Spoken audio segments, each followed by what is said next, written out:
Excellent. Here we are. Brett, it's so nice to meet you, and it's so nice to have an opportunity to share a little bit of what you do with our broader audience. Um, so why don't we sort of get into it? Tell us a little bit about who you are, how you came to this moment, and then we can, of course, talk about Property Hero AI and, all the fantastic stuff that you're doing there. Wonderful. Well, pleasure to meet you, to Aliya. Afternoon for you. Good morning for me still. I'm Yes, in Santa right. Fe, New Mexico. Um, but it's a beautiful day here. September, fall's starting to come in, and the tourists have left, but the skiers will be here soon. So we're enjoying a peaceful time here at the moment. Yeah, my background, eclectic, I would say at the least. I at one time had a .com startup, and that kind of came out from between stints as managing director or a partner, what a lot of people call it, KPMG. So I was in the big consulting, and I was actually really interested in process improvement and quality. And I even spent some time as a professor at Mayo Clinic trying to learn how medical errors happen. So I've always been very interested in how people get things done and why people are so inefficient. And that led to, somewhere along the way, I got a couple of PhDs. So I've got a background in computer science and business, and I'm a professor still at several universities, including New York University. But I haven't taught there in a while. COVID kept me home. Because I was traveling around a lot, writing books and stuff like that, and idle hands, as they say. So this actually started before COVID. I've owned 12, now 13, 14 houses in my lifetime, and a strange thing for people who live in Texas, they know that this is a fact, but it's still very strange. We were most recently, before we moved to Santa Fe, we were in a suburb of Houston, and they put water heaters in the attic, of all places. Now, I don't know who decided that attics were good places to put water heaters, because water heaters inevitably leak and gravity takes the water down through your house. So me thinking I'm smart and everything, I'll probably get myself in trouble. At one point, I had a bad water heater and caught it before it leaked. And so I had the plumber in, and I said, I've got 3 kids. They're all teenage boys. How about we put in a tankless water heater? This is one of these new things. They're real cool. It'll save energy. And these kids, as adolescent boys, can take showers as long as they need to take showers. Well, about 2.5 years after that, we have this gigantic flood in our house. All this water's coming out of the attic. And what happened was the person who put in the water heater installed it incorrectly. They didn't put something called a neutralizer in the back of it, which takes the acidity out of the water and stops the water from eating your pipes. Right. Well, I didn't have the records. And I started thinking, out of all these homes I've ever purchased, you move into a new house and it's a black hole. You don't know when they last serviced the air conditioning unit, or when they last replaced the furnace, or what quality of wood floors they put in. Were they the really cheap wood or expensive wood? And I started seeing that when the insurance company came out and we had hardwoods all over our house. And they started cutting out chunks of it, saying, well, we're going to send it to the lab and find out if this is good hardwood or bad hardwood, right? I had no idea. They could have, in fact, ripped me off for all I know. But every house I'd moved into, it had been the same thing. I knew nothing about the house. And I said, I'm going to fix this, at least for myself. Because even as an owner, how often do you really keep track of that stuff? Most of us have a box above the refrigerator, right? We throw everything in that box and stick it above the refrigerator. So I created a software program just for myself to track everything that went on in the house. And after I built it, I said, hey, this is pretty cool. I'm going to start sharing it with my neighbors. So I started sharing it with my neighbors. And then I said, I think this could be a business, not just for personal reasons, but also because of climate change. And I said, this is one of the things that also always annoyed me is, let's say I want to put in a 90% efficient furnace or an 80% efficient furnace. The 80% is $1,000 less. But the 90% is better for the environment. It improves your utility bills, et cetera. But we've all heard this, right? Don't put in good cabinets in your kitchen because you'll never get your money out. Or don't put in the high efficiency thing because you're never going to get your money out. Solar panels, don't do it. Dual pane windows, don't do it because you'll never recover it unless you're going to stay in your house for the next 20 or 25 years. Right. So what it does is that thinking discourages people from doing the best work in their property, which is also good for carbon footprint. And so, part of my goal was, well, someday I'd like to have every house have our software so we can create a score and we can say, yeah, that 2,000 square foot house down the street sold for $250,000. You're asking 300,000. The bank is going to say, well, the comps don't support it. Well, this house is better. It's got a higher score. So that's how we started doing it and started getting houses coming on. And then what we then discovered was, well, this is a great tool for people who own rental properties. And so I started going to people who have, 5, 10, 20 rental properties, Airbnbs, et cetera. And they said, this is great because now I can keep track. And so we built in a report for these homeowners or these investment property owners where, say, at the end of the year, they can print out a report. It's got all of the maintenance work done on their house because it's captured as you go along. Then we said, well, let's make it even easier. And we created QR codes so you can scan it. It'll take you straight into that refrigerator and you can put what work you did, change the water filter, change the air filter, whatever. Or if a repairman comes in, scans it, fixes it. So this was going along. It's free, by the way, for residential properties. So if you have your own house and you want to use it, go sign up and start using it. We don't sell information for people. The revenue model is actually based on, we will tell your refrigerator manufacturer that your refrigerator had to get repaired, but we won't say whose refrigerator, just that it was a refrigerator in New York City, in Manhattan or something like that. And they're really interested in that information. But as we were doing this, we realized that there was a lot of other businesses that really could use this. And what's a hotel but just a house with a lot of rooms in it? You got kitchens, you got rooms, you got beds and TVs and furnaces and window air conditioning units and all this kind of stuff. So we were actually contacted by a couple of hotel owners. And lo and behold, now we have probably 20 hotels online. And we only launched the product a year ago. And so they're tracking all of this stuff. And it's great because you can, if something breaks, the repair guy, can get notified by a text message or something else. But what we've recently launched also is now the customer can actually scan a QR code in the room and report on TV or something like that. The manager, the owner, the maintenance person, whoever you designate, gets a notice immediately that the TV is broken. And so then they can deal with it. They can move it from one room to another, put it into the records and stuff like that. And then gyms have been a big deal for us too. Do a shout out to my favorite customer. My favorite gym is a place called Alpha Land in Houston, Texas. They're a 30,000 square foot gym, and they've got over 500 pieces of equipment, and all the maintenance on the equipment is being tracked through our system. And is the system only for equipment, or is this a way to maybe even log or track renovation work, construction related, lighting systems? So, lighting systems might be more plausible, but even just standard construction. Absolutely. And, this is one of the things when I sold my house this spring in Sugar Land, Texas, I handed over the whole file to the new owners, which included the paint scheme, the paint formulas.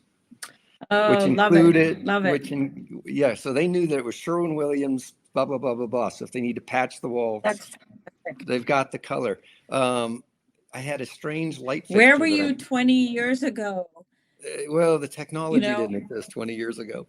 I know. And I say that sort of more with sort of just sort of a remembrance of when I started working in hotels. One of my first jobs for W Hotels was, okay, try and figure out what work has happened since the hotel opened. Here's a stack of plans. Here's the director of engineering. Good luck. And, you know, if you knew the people to call and the people were still in that role, you could sort of piece a picture together. Otherwise, it was those scary boxes in the basement where you're like, okay, I guess I'm going through all of this. And this is fantastic. Like, just thinking back to what we went through back then and how streamlined it sounds to be now. Well, and That's great. well, then I had I built a tiki bar at my last house, so I got a permit from the city, scanned that in, attached it to the tiki bar, and the blueprints. And so those blueprints and that permit now is available forever to whoever buys the house, as long as they keep subscribing to the system. But like I said, in a home, it's free. And Right. even in a hotel, it's negligible. Right. And so you launched this program, this whole business, if you will, last year. So kind of in the middle of the pandemic. And how did all of that go down? You know, just the fact that, you know, it was a difficult time. I guess people were selling hotels. So. Well, frankly, it was good for me, because it gave me more time to streamline everything and to do, you know, dot all the I's and cross all the T's. If I'd have jumped in the middle of, you know, prior to the COVID, where we were all traveling so much and everything, I may not have gotten as much attention from people. And so, you know, frankly, personally, it wasn't a bad time for me. My team, I've got 2 people in New York City. I've got 1 person in California. I've got another person in Colorado. And, you know, developing software, it doesn't matter where you are. Seeing people was a little more challenging. But even so, setting up a hotel with minimum occupancy wasn't so bad. My biggest challenge these days is when a hotel wants to come on the service, and maybe somebody from my team shows up at the hotel, and instead of it taking 2 days, because, you know, somebody will check out, you got an open room, you can get in there. Now it might take 3 or 4 days, because it's hard to get the rooms cleared out long enough to go in and inventory everything. So from a technology perspective, like what needs to happen to support this, and does it impact the guest experience in any way? Like, can you talk us through a little bit of what that looks like? Well, there's a number of ways you can do things. So if we're talking about going back to, say, the gym, because let's face it, the hotels all have fitness centers, and if they don't, they should, and if they do, they probably should have a better fitness center. But in that case, we put the tags very visible to the gym members, because then they can scan an item and report that the equipment's broken or malfunctioning, and then management gets it right away. In the hotel, we'll tag, say, behind the TV. So people won't be messing with it, right? But we are now getting very interesting. We basically put a QR code on a sign that says, you want to talk to the manager or the owner, scan this and tell us. And so you get report a problem, report something missing, file a complaint, or we'll connect them directly to Google, Facebook, Instagram to say, I love this hotel. It's the greatest hotel in the world. So, and now we're adding another QR code, which for larger hotels, we can put a screen right at the concierge desk, and I can, as a guest from the hotel room, I can scan the QR code, be connected to a video directly to the concierge and say, I'm going to be down in 5 minutes. Can you get me a cab? Right. Right. So now you're touching actual guest experience and the journey, and, you know, just helping, I guess, particularly at a time like this where actual sort of associate talent on site is still a little limited, just in terms of hiring and staffing. So that's a really nice way to be able to kind of close that loop. So you would assume that something like this, you'd want to be part of the sort of epic mainstream big box kind of hotel world, but it sounds like, you know, you almost have a little bit more of an independent boutique approach to all of this. And, you know, do you have, from a business growth perspective, what are you thinking? You know, is this for the indie community? Is it for the small, you know, the owners who have a couple of smaller scale hotels? Or is this something that eventually you would like to see going very sort of mainstream big box, AKA Marriott or Hilton or anyone? I'd love to go big box, but I was talking to a guy that owns several hotels in Mm-hmm. I can't remember the chain, but the chains around basically Africa all the way around to Indonesia, that whole India. Okay. I can't remember the name of Right. the chain now. And he said, we have a fully integrated program. And Mm, that is one of the things it includes. He says, you do it much better, but mm, we have something that does it not so good, but it does it. And we're paying, I believe he said $7,000 a month for this fully integrated system. It oh, handles the wow. housekeeping, it handles the rack, it handles everything, including the maintenance. But he said it doesn't do the maintenance so well. So he Mm, said, I got something. I don't particularly like it, but it's integrated. So that's when we backed off and said, let's focus more on the independent hotels because they don't have those mm, large, really expensive systems. And right. That you applied to. yeah, and in fact, our 50-room hotels, we only charge about $50 a month for it versus Mm. $7,000 a month. So And this so I is think, yes, no, please go ahead. Sorry, so I I cut think you off. that's the sweet spot for this particular product is we're offering something low cost to the indie provider who Mm. doesn't have access to these systems now because they're too expensive. And is there a difference in sort of scope of install and technology around a new build versus, say, if you were to come into a conversion or a renovation, or is it largely the same sort of MO that you take for both? No, it's different. A new build we haven't done yet. It would be great because Okay. we could capture where the wires are behind the wall, right? We could Mm, capture everything, and then we have people who subscribe only to the QR code to contact the front desk, all the way to people who hmm. are tagging their furniture, their phones, everything. Right. It kind of becomes what's important to you. Do you have Hmm. real art on your walls or do you have something that you picked up at the flea market and you don't care if somebody takes it or something, right? Right. Because another piece of this is we also have the ability, because you now have serial numbers and identifying information, receipts and stuff, you can do insurance reports immediately. You can do police reports immediately should something be stolen. Um, your typical hotel room, I don't know that that's a big deal, but I think, we have this trend now towards uniqueness. And Mm, that means we'll probably be putting some valuable things into rooms that people right. may want to walk away Custom, with. of course, original art commissions, of all kinds. Absolutely. No, Yeah. that makes a lot of sense.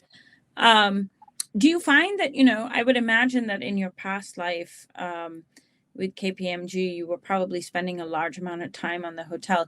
Do you find that as you're sort of workshopping what you do or problem solving or evolving the product, do you think back to that time as just, you were a road warrior and what you've learned from that? And does that sort of translate into your product?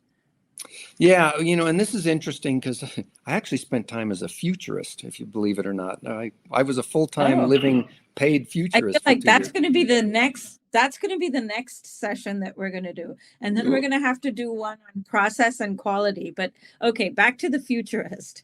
So, so, I spent, wow, when I was a consultant, I spent, years on the road. If I had to add up the number of days that I have spent in hotels over my lifetime, I could probably go into the 3 or 4 thousand nights, Mm-hmm. literally. And, you know, uh, they all look the same after a while, right? They all have terrible Yeah. gyms. So I got to go out and find a local gym and go to a local gym because I want to work out because every hotel gym was really terrible, which I see changing now. People are putting in real gyms. Um, Yes, thankfully. the restaurants were all overpriced. So you were always leaving the hotel to go to a restaurant stuff. And I always thought, wow, if you could just make this, but every now and then you'd find a gem, right? You'd find somebody where they Mm-hmm. had meet your fellow guests and they'd have a happy Right. hour with free wine for 2 hours. And you'd go down there and you talk to your fellow guests and stuff, and you'd feel more like you Mm-hmm. were at home. And that was the Right. problem for so many years is just, oh my God, it's just another hotel and there's nothing special about it. But gosh, imagine if, we added a QR code that took you to local activities and the hotel could take a cut of a tour or a museum ticket or something like that, Right. then you've got all these opportunities to make people feel more comfortable, because none of us like living in a hotel 4 or 5. And when I started out, they didn't let you come home every weekend. So you'd be in a hotel for 2 Right. weeks with nothing to do. Yeah. And I always thought, what a wasted Yeah. opportunity.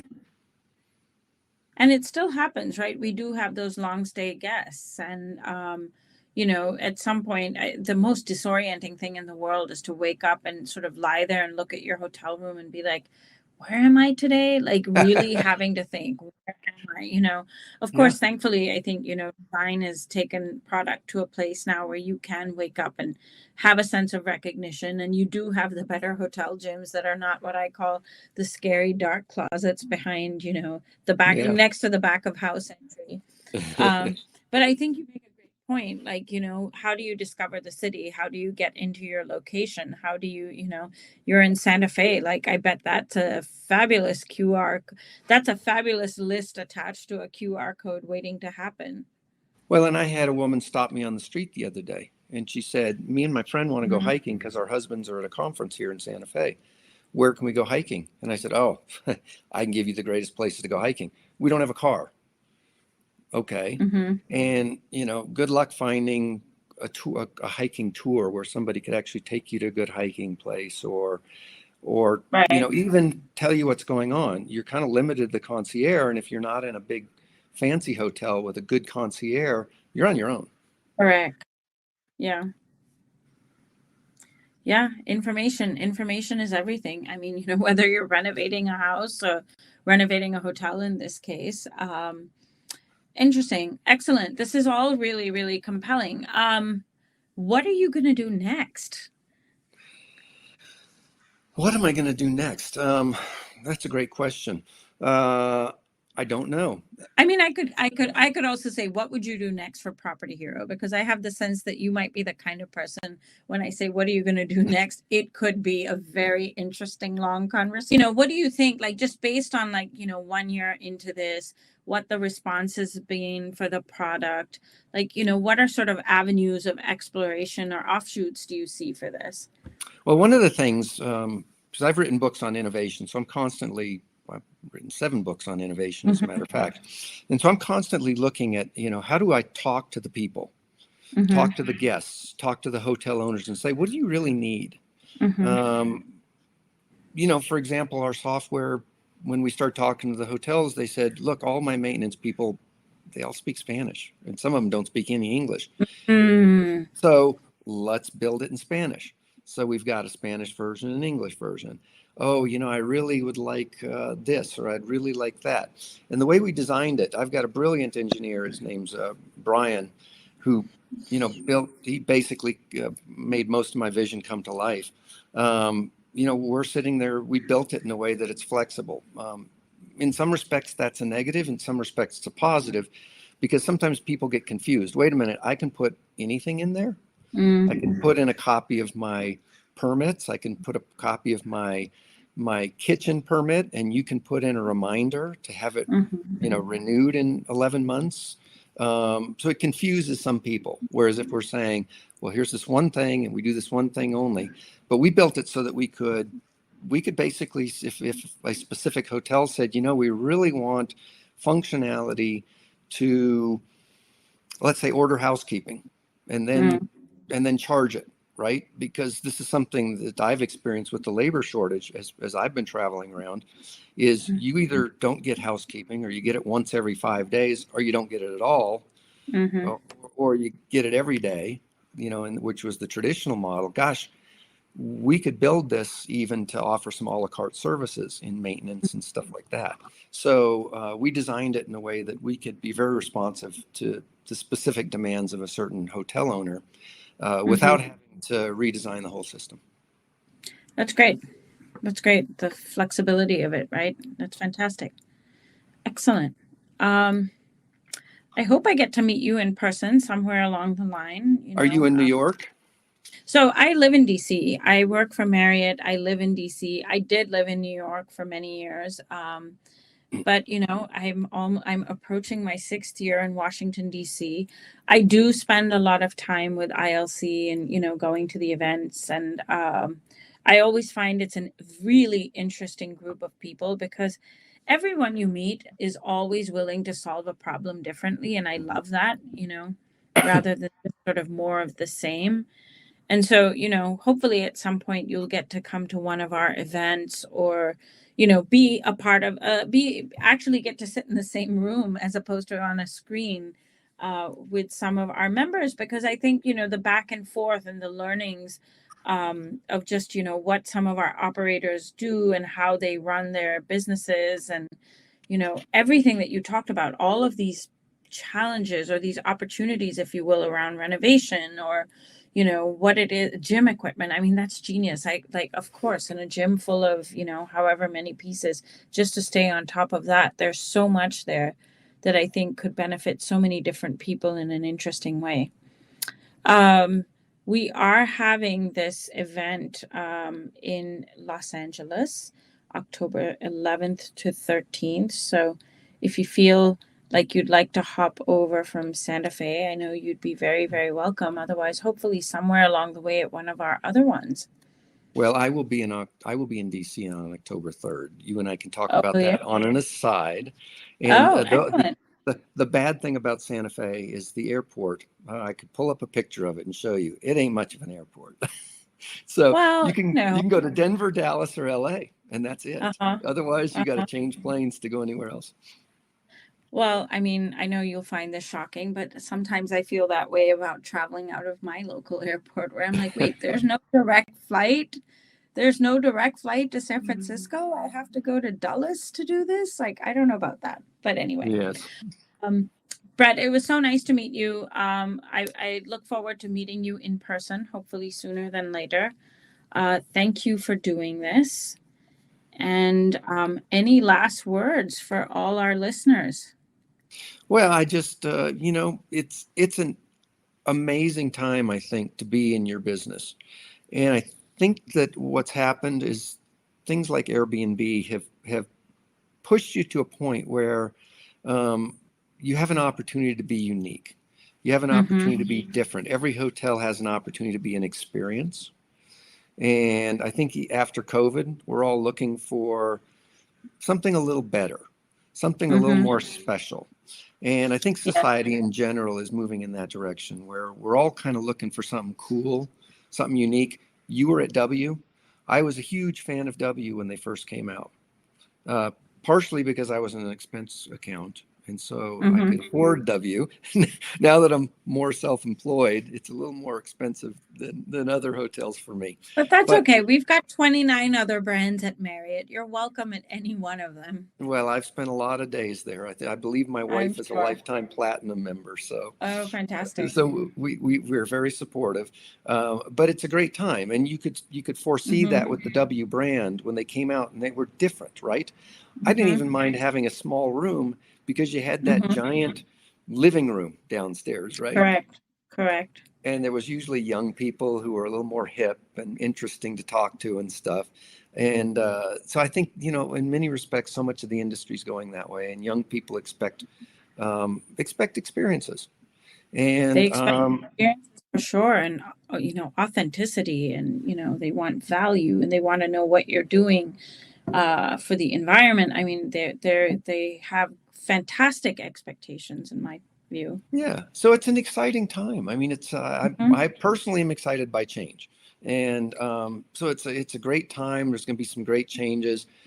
I'm really looking forward to what the hotel experience is like in 10 years after we kind of get through some of the growing and Right. changing pains. But it's going to be neat. It will be. It will be. Excellent. I love that. Thank you so much. It was so nice to meet you. Thanks, Aliya. And more soon.